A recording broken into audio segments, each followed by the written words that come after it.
Mandates TV. One team, one dream. Right, ma very good evening. Emfa Emra Mandates TV. Yes, Debbie Asana make a return say near first day. I will share page now. What you say? Will subscribe to Mandates TV. What like page now? Now also what share now niya and so on your page ni be now on so 8 me Asante. The one dance here.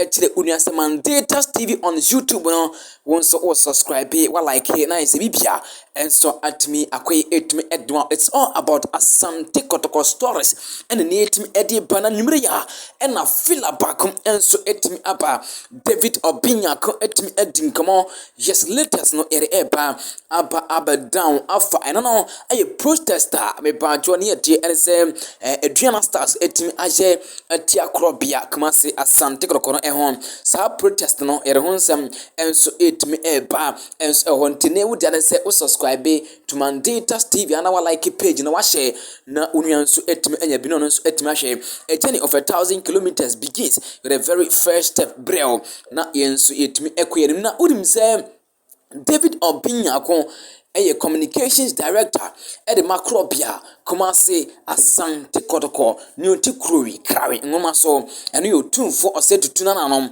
Now, latest 8 me air said David Obinya ko Wakasa or say what it say is Aduana Stars for some my protest at the Asante Kotoko.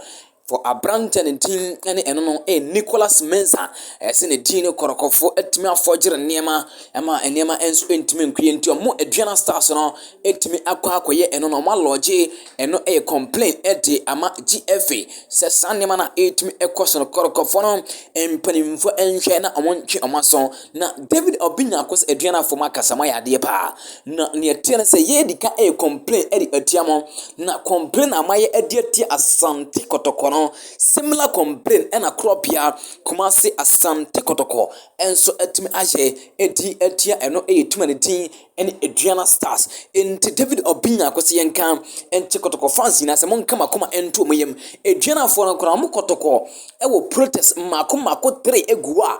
Se wulena mpanimfo ede beba nya pa awie pe omonso koroko 8 me akology official complaint ede ama GFA se Aduanafo omonso niema omo ayeni na eniema omo egu no omunu se Aduanafo no womo ayomunu no na mo yomoni ede ama omo na se Aduanafo no se omo aye complaints anansa omo no ede protest ekọ GFA fo aso ede a ene no nya obi ene kumantwi buase akono dineti enso etimi akọji achiremanti nei David Obinya kusef eno a protest mako 3 egua omo enyanye officially omo lodge sa complain baako intina omo 4 and omo ye 1 aka 3 etmegua omo twen se mpanimfo e the rule na etime eba and omo ebetime another 3 no enso etia count Aduana for se omo aye protest amasa omo twen omo enye protest na omo so enchire omo Bosumi Eduam Abru ens eho eno David Obinya konsema what to dra ens eno intene Mandates TV.